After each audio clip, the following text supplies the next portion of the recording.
Hello students. तो मैंने इस एब्स्ट्रैक्ट अलजेब्रा की सीरीज में मोस्ट इम्पोर्टेंट, क्या अपना थंबनेल था, 99% आने वाले मोस्ट इम्पोर्टेंट थ्योरम की सीरीज में मैंने आपको लास्ट के अंदर कोटि की डेफिनेशन, कोटि की थ्योरम्स वगैरह करवा दी थी।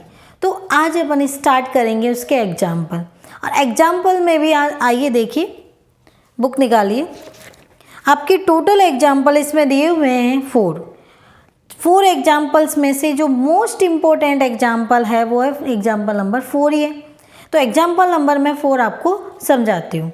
तो वही पहले जैसा प्रोसेस, सबसे पहले आपको क्या समझना है, उसका स्टेटमेंट समझ में आते ही आपको उसका कंसेप्ट समझ में आ जाएगा किस तरह से वो लिखना है। ठीक है, तो देखो पेज नंबर निकाल लीजिए आप 62 पेज पर, और एग्जाम्पल नंबर 4, यदि किसी ग्रुप G के अवयव A की कोटि n है, यदि किसी ग्रुप G के अवयव A की कोटि n है, तो यहाँ पे क्या दिया हुआ है, क्या क्या दिया हुआ है कि G कोई ग्रुप है। G क्या दिया हुआ है, G कोई ग्रुप है। फिर उसके बाद में लिखा हुआ है कि इसके अंदर कोई एक एलिमेंट है, G के अंदर एक एलिमेंट A है, उसका ऑर्डर कितना दिया हुआ है, ऑर्डर ऑफ A बराबर n। कहने का मतलब ऑर्डर ऑफ A बराबर n का मतलब क्या होता है कि A की पावर n करूँ तो क्या मिलेगा, E, जहाँ n क्या है, छोटे से छोटा धनात्मक पूर्णांक है। ठीक है, फिर उसके आगे क्या लिखा हुआ है कि सिद्ध कीजिए कि A की पावर P की कोटि भी कितनी होगी, n होगी, यदि P तथा n क्या है, सापेक्षिक अभाज्य है। ठीक है, तो क्या दिया हुआ है यहाँ पे, क्या पूछ रहा है कि G कोई ग्रुप है, ये दिया हुआ है, कोई एक A एलिमेंट ग्रुप G का है, उसका ऑर्डर कितना दिया हुआ है, n, उसके ऑर्डर n का मतलब क्या हो गया, A की पावर n करूँ तो क्या मिलेगा, E मिलेगा। ठीक है, फिर क्या निकालना है आपको, क्या सिद्ध करना है कि सिद्ध कीजिए, मतलब प्रूफ करना है। क्या प्रूफ करना है कि यदि A की पावर P का ऑर्डर भी कितना होगा, n होगा। कब होगा, जब HCF में से पे, HCF बोल दो, या इसको क्या बोल सकते हैं, GCD भी कह सकते हैं, या इसको हिंदी में में से पे कह सकते हैं। किसका में से पे, P पावर का और n ऑर्डर का, मतलब P का और n का जो में से पे या HCF या GCD का मान क्या मिले आपको, 1 मिले, कि HCF GCD में से पे इनका मान क्या मिले, 1 मिले। तो उस कंडीशन में A की पावर P का ऑर्डर भी कितना होगा, n होगा। जैसे मैं आपको एक एग्जाम्पल से समझा रही हूँ। सपोज मैंने यहाँ पे ये ले लिया,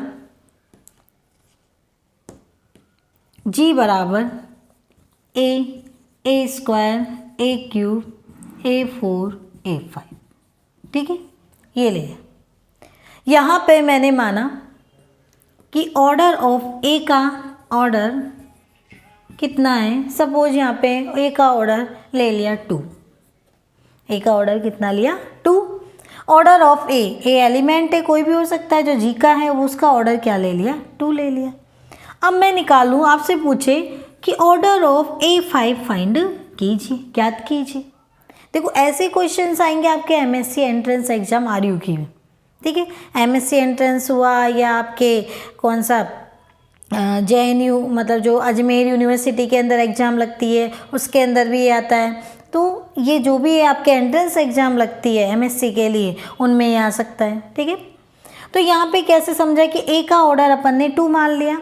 ठीक, तो मुझे फाइंड करना है कि ज्ञात कीजिए कि A की पावर 5 का ऑर्डर कितना होगा।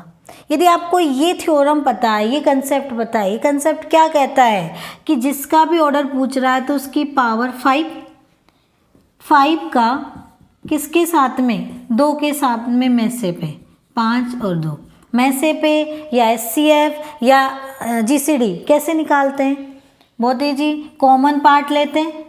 क्या लेते हो, कॉमन। कैसे, 5 को क्या लिख सकते हो, 5 × 1, 2 को क्या लिख सकते हो, 2 × 1, ये लिख सकते हैं, ठीक है। वही बचपन में आपने पढ़ा होगा LCM HCF, वही तो है। HCF तो क्या लेते हैं, कॉमन फैक्टर, और LCM क्या लेते हैं कि जितने भी कॉमन फैक्टर आते हैं वो भी और बचे हुए हैं भी उनको लिख लेते हैं, ठीक है। तो इसका 5 और 2 का जो GCD निकालोगे वो कितना कॉमन क्या आ रहा है, 1, तो क्या आ गया 1। इसका मतलब क्या हो गया कि ऑर्डर ऑफ A5 का भी ऑर्डर कितना हो जाएगा, वो भी कितना होगा, 2 होगा। तो आई बात समझ में। तब उनको हम लोगों को क्या फाइंड करना है, मैं आपको क्या बताना चाह रही हूँ कि यदि आपको जी कोई ग्रुप दे रखा है और उसके अंदर कोई एक एलिमेंट A दिया हुआ है जिसका ऑर्डर n दिया हुआ है, अर्थात A की पावर n बराबर E है, तो ऑर्डर ऑफ A की पावर P मतलब A की पावर P का ऑर्डर भी कितना होगा, वही n होगा। लेकिन कब होगा, उसके लिए क्या कंडीशन है कि P और n का जो HCF निकाले उसका मान क्या मिलना चाहिए, 1 मिलना चाहिए, ठीक है। तो यहाँ पर ये निकालना है।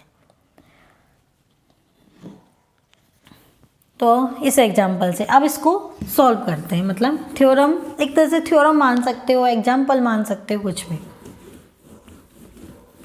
देखो कैसे करेंगे वो भी समझिए। मतलब अपन को यहाँ पे क्या करना है कि ऑर्डर ऑफ A और ऑर्डर ऑफ A की पावर P, हम लोग यहाँ पे क्या प्रूफ करेंगे कि order of A order of A की पावर P दोनों कितनी होनी चाहिए, वही n होगी। कब होगी, जब P का n के साथ में HCF निकाले या मैसे पे निकाले, वो कितना आना चाहिए, 1 आना चाहिए। इसको अपन क्या कह सकते हैं, को प्राइम नंबर। को प्राइम नंबर का मतलब सहभाज्य संख्या। सहभाज्य संख्या का मतलब क्या होता है कि दो नंबर्स का यदि आप HCF निकालो, यदि वो 1 मिलता है तो दोनों आपस में कैसी संख्याएं कहलाती है, सहभाज्य संख्या कहलाती है। या इसको बोल सकते हैं इंग्लिश में को प्राइम नंबर। क्या बोल सकते हैं, को प्राइम नंबर, ठीक है। ये कंडीशन होती है। तो देखो इसको कैसे प्रूफ करेंगे। तो यहाँ पे मैं आपको एक कंसेप्ट बता रही हूँ कि जब भी हम लोग क्या करते हैं, दो एलिमेंट का ऑर्डर बराबर करना होता है तो क्या मान के चलते हैं, हमेशा ये फिक्स नियम है कि जब दो एलिमेंट के ऑर्डर को बराबर करना है तो ये अपन मान के चलते हैं कि इसका ऑर्डर तो क्या दिया हुआ है n, और इसका ऑर्डर क्या मान के चलते हैं, माना कि m है, ठीक है। तो क्या प्रूफ करना होगा कि n बराबर m। तो किसी भी दो संख्या को बराबर करना होता है तो फिक्स एक नियम होता है, क्या होता है कि n less than equal m होगा। यहाँ पे क्या होगा, n less than equal m होगा। यहाँ पे क्या हो जाएगा, m less than equal n होगा। n less than equal m होगा, पहले तो ये प्रूफ करवाएंगे, फिर क्या करवाओगे, m less than equal n proof करवाओगे। यदि ये दोनों कंडीशन आप प्रूफ करवा देते हो तो दोनों को कंबाइंड मिलाकर क्या कह सकते हो, n बराबर है। n बराबर m का मतलब क्या हो गया कि जो a का ऑर्डर है और a की पावर p का ऑर्डर है वो दोनों क्या है, बराबर है। तो ये हैंस प्रूफ्ड हो जाएगा। तो हमेशा आप लोग ये चीज़ ध्यान रखना। और एक और इसी में बता देती हूँ कि यदि किसी भी दो सेट को आपको बराबर करना है, सेट ये क्या है, नंबर है, और ये क्या है, सेट। यदि किन्हीं दो सेट को बराबर करना होता है तो क्या करते हैं कि A सबसेट है किसका, B का, और B सबसेट है किसका, A का। तो इन दोनों को कंबाइंड रूप से क्या लिख सकते हैं, A बराबर B। इसी प्रकार यहाँ पे कोई दो संख्या हो तो संख्या के लिए क्या आएगा, छोटा बड़ा, कि n less than equal m और m less than equal n, ठीक है, ये कंडीशन। तो यहाँ पे प्रूफ करते हैं। देखिए एग्जाम्पल नंबर ये है आपके 4।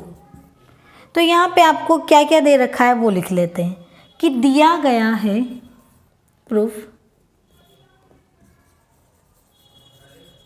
सब वही काम पहले करते हैं। सबसे पहले क्या लिखते हैं, दिया गया है, क्या लिखते हैं यहाँ पे, दिया गया है। क्या क्या दिया हुआ है वो लिख लेते हैं कि ग्रुप जी एक क्या है, जी एक ग्रुप है, ग्रुप का मतलब क्या हो गया, चारों प्रॉपर्टी सेटिस्फाई होगी। चारों कौन कौन सी, द्विचर, साचर्यता, तत्समक और प्रतिलोम। ठीक है, तो दिया गया है जी एक ग्रुप है तथा क्या दिया हुआ है, कोई एक एलिमेंट ए है जो कि किसका है, जी का है। तब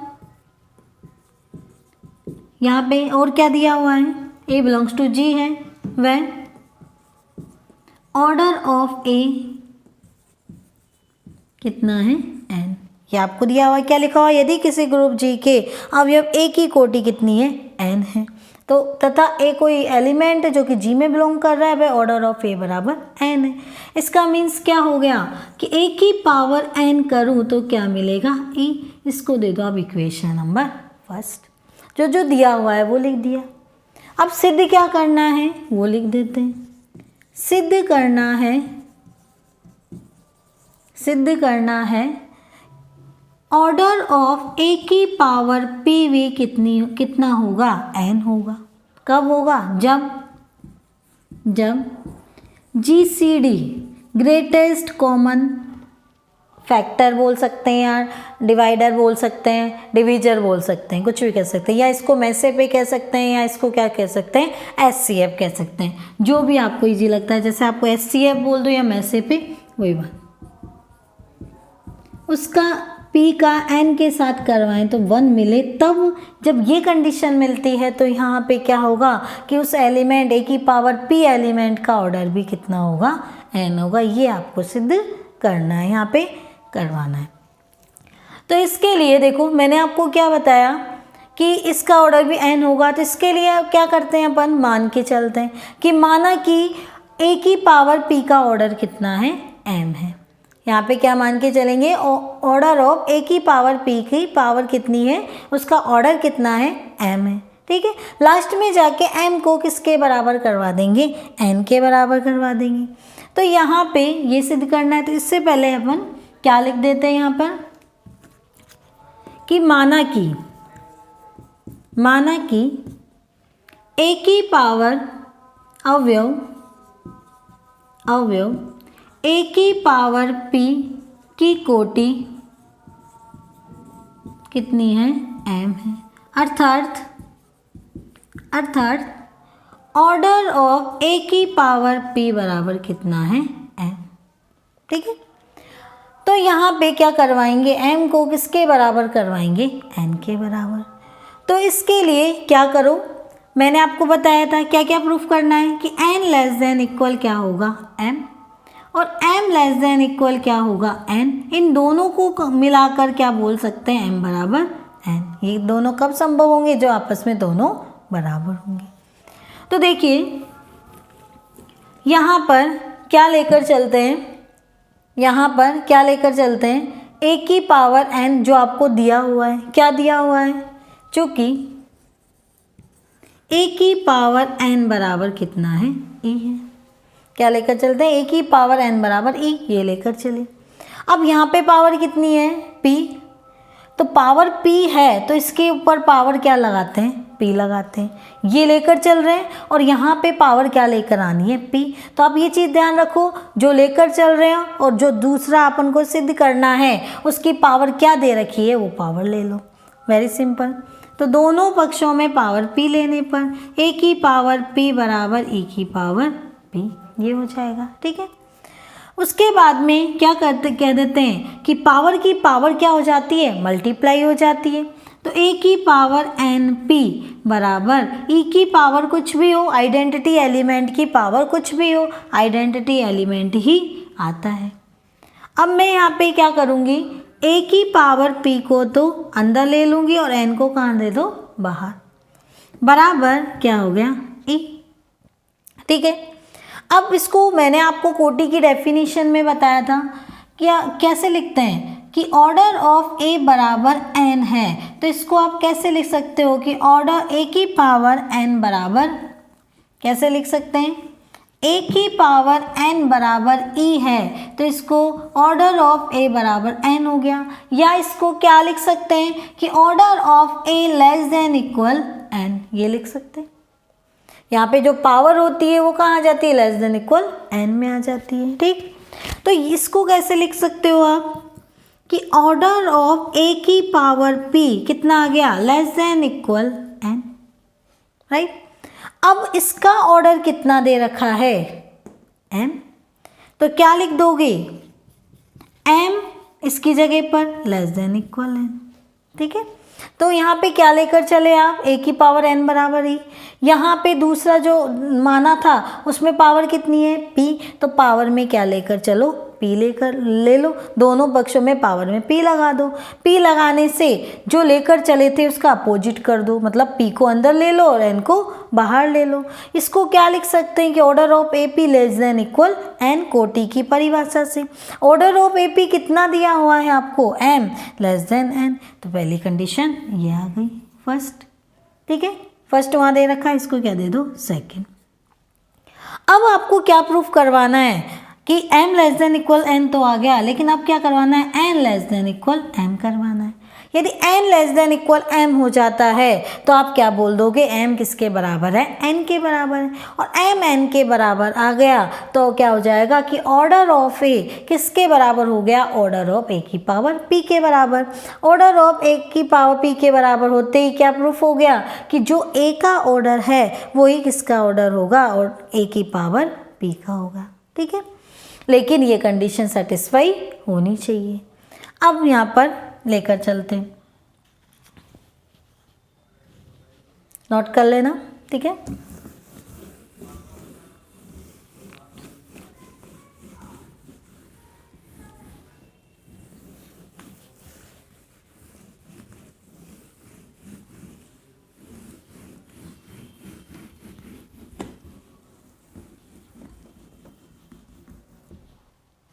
देखो अब यहाँ पे क्या कंडीशन लेकर आनी है, n less than equal m। ये लाने के लिए आपको एक अब यहाँ पे सोचेंगे कि यहाँ तक तो पहुँच गए m less than equal n तक, अब लाना है n less than equal m। तो ऐसी कौन सी कंडीशन यहाँ पे दे रखी है जिसका यूज हो सकता है।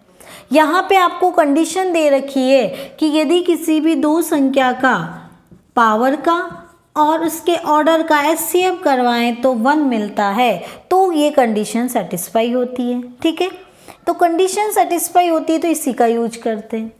अब आपने पढ़ा होगा भागफल विभाजन विधि, कैसे लिखते हो, किसी भी नंबर को PQ प्लस R के फॉर्म में लिखा जाता है। ठीक, तो इसी प्रकार जब HCF PN होता है तो इसको भी इस तरह से लिखते हैं। यहाँ पे क्या लेते हैं, PQ प्लस NR के फॉर्म में लेते हैं। यदि आप कोई दो नंबर लोगे और उसको इस रूप में लिखोगे, यदि आपके पास में क्या मिलता है, 1 मिलता है, तो वो कंडीशन कौन सी होती है, HCF PN बराबर 1 कंडीशन होती है। ठीक है, तो यहाँ पे लिखते हैं, चूँकि यहाँ पे लिखेंगे चूँकि P तथा N इस प्रकार विद्यमान हो, किस प्रकार विद्यमान हो, P और N किस प्रकार होना चाहिए जब कंडीशन सेटिस्फाई होगी कि HCF निकालें या मैसे पे निकालें या GCD निकालें, किसका, P और N का क्या मिले, 1 मिले। तो इसके लिए क्या होगा, इसके लिए Q और R कोई भी दो इंटीजर नंबर, कोई भी दो पूर्णांक इस प्रकार विद्यमान है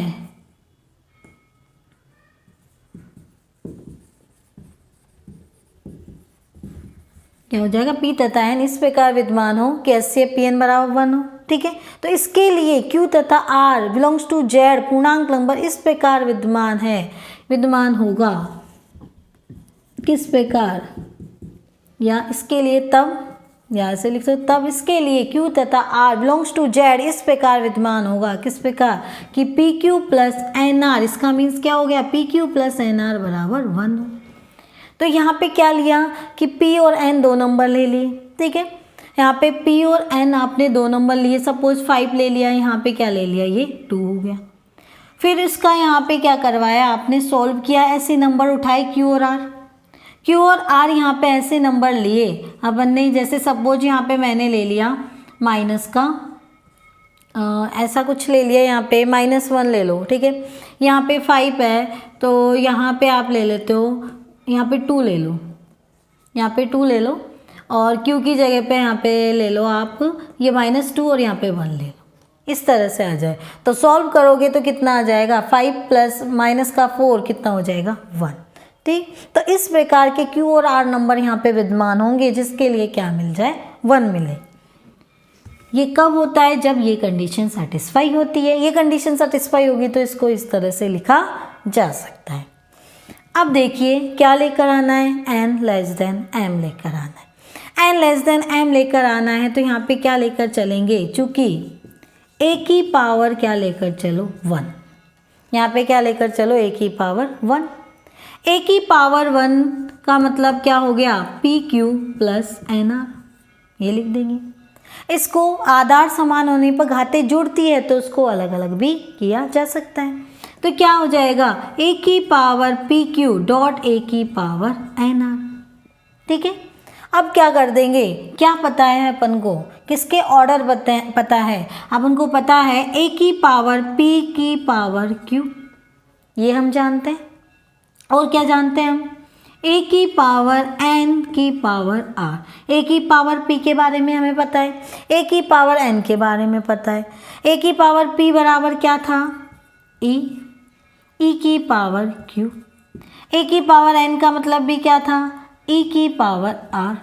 तो यहाँ पे क्या हो जाएगा, e डॉट e आइडेंटिटी होगा तो क्या मिलेगा, e मिलता है, ठीक है। क्या आ गया, आइडेंटिटी मिलके क्या हो जाएगा, यहाँ पे e हो जाएगा। क्लियर सबको, ठीक है। तो अपन यहाँ पे कहाँ तक पहुँच गए, ये कंडीशन। यदि आप ये नहीं करना चाहते हो तो आप इस तरह से भी कर सकते हो इसको सॉल्व, क्योंकि करंटली अपन को n नहीं पता है, ठीक है। तो आप ये करने की गलती ना करें, क्योंकि ये करोगे तो थोड़ा और ज़्यादा लंबा हो जाएगा, ठीक।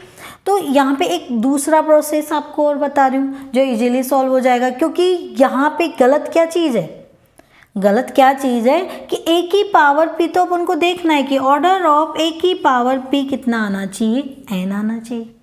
ये तो अपन को फाइंड करना है, अभी पता नहीं है कि और a की पावर p की पावर n करेंगे तो क्या आएगा, यहाँ पर e मिलेगा, तब जाके मिलेगा यहाँ पर।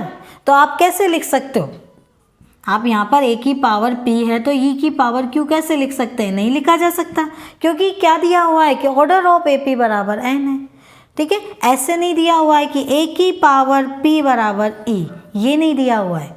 यहाँ पे ऐसा नहीं दिया हो कि ऑर्डर ऑफ a बराबर p, ये नहीं दिया हुआ है। यहाँ पे ये दिया हुआ है कि a की पावर p की पावर n बराबर e है। इसका मीन्स क्या हो गया कि इस पूरे की पावर a की पावर p यदि n आता है तो आप e लिख सकते हो, अकेले a की पावर p की जगह पर e नहीं लिखा जाएगा। ये गलती यहाँ पे मत कर देना, ये ध्यान रखना। तो देखो, तो यहाँ पे क्या कंडीशन आ जाएगी आपके पास में, a की पावर pq, यही रहने दो, ठीक है। क्या रहने दो, a की पावर pq रहने दो। यहाँ पे क्या हो जाएगा, e की पावर r, ये तो लिख सकते हैं। क्यों लिख सकते हैं, क्या दिया हुआ है आपको कि एक एलिमेंट a है, उसका ऑर्डर कितना है n, और इसको क्या लिख सकते हैं, a की पावर n बराबर a लिखा जा सकता है, ठीक है, ये लिख सकते हैं। अब यहाँ पे क्या आ जाएगा, e की पावर r, तो e की पावर r होता है तो क्या आएगा, a की पावर pq। आइडेंटिटी एलिमेंट को a की पावर pq से करेंगे तो क्या मिलेगा आपको, वही एलिमेंट मिलेगा। तो a की पावर 1 बराबर कितना होगा, a की पावर pq हो गया। अब लाना क्या है आपको, m लेस देन n आ चुका, अब लाना है n less than equal m, ये आपको लेकर आना है।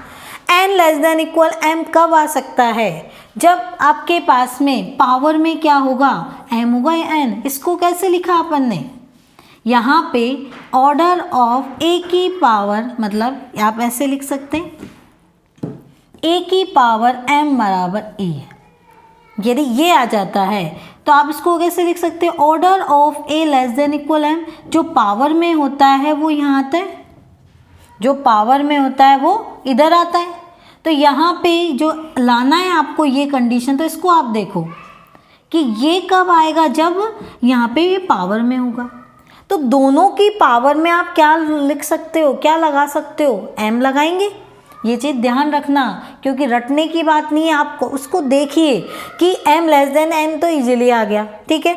यहाँ n less than equal m लाना है, n less than equal m लाना है, तो एम इधर कब आता है, जब ये पावर में होता है। लिख के देख लो, ए एम बराबर ई लिखा, तो आप कैसे लिख सकते हो, order of a less than equal m, और इसका ऑर्डर कितना है, एन है, तो ऐसा आना चाहिए। तो दोनों पक्षों की पावर में आपको कितना लेना पड़ेगा, एम लेना होगा। तो ए की पावर 1 की पावर क्या हो गई, एम, बराबर ए की पावर पी क्यू की पावर कितनी हो गई, एम हो जाएगी। अब क्या लिख सकते हैं, ए की पावर एम, यहाँ पे क्या हो जाएगा, ए की पावर एम बराबर क्या लिखा जा सकता है, यहाँ पे क्या लिखा जा सकता है, ए की पावर एम, यहाँ पर आ जाएगा आपके पास में क्या कंडीशन हो सकती है बताइए। यहाँ पे आएगा ए की पावर 1 की पावर, यहाँ पे कितना हो जाएगा, एम कंडीशन आ जाएगी, ठीक है। ठीक, तो यहाँ पे आप सॉल्व करेंगे, ए की पावर एम की पावर, यहाँ पे P Q, M P Q, e की पावर एम, यहाँ पे ई एम। तो कंडीशन आप सोचिए यहाँ पर कि एम तो लगा दिया, क्या लाना था, n less than equal m, power में एम लाए, पावर में एम आया, तो इधर पावर में एम, दोनों पक्षों में पावर में एम लगाया, पावर में एम आएगा तभी जाके आपको ये कंडीशन मिलेगी। अब क्या करते हैं कि क्या मान के चले थे स्टार्ट में, हम लोगों ने क्या माना था स्टार्ट में कि ऑर्डर ऑफ ए की पावर पी कितना है, क्या मान के चले थे कि ऑर्डर ऑफ ए की पावर पी कितनी दी हुई है, एम दी हुई है, ये मान के चले थे। ध्यान रखना, बहुत इजी चीज़ है, इतनी डिफ़िकल्ट नहीं है। क्या करना है आपको, सबसे पहली कंडीशन आपने क्या की, क्या मान के चले कि ए की ऑर्डर, ए का ऑर्डर कितना है, एन है, और ए की पावर पी का ऑर्डर कितना है, एम है, ठीक है। फिर वहाँ पे कंडीशन क्या लेकर चले, ए की पावर एन बराबर ई, ये लेकर चले। पावर में क्या लेकर आना है, दूसरी कंडीशन पी में दे रखी है, तो दोनों पक्षों में पावर में पी लेकर आ गए। पी लाने के बाद में अंदर पी लिखा, बाहर एन लिखा। इसको आप कैसे लिख सकते हैं कि order of a p less than equal n लिख दिया, ठीक है।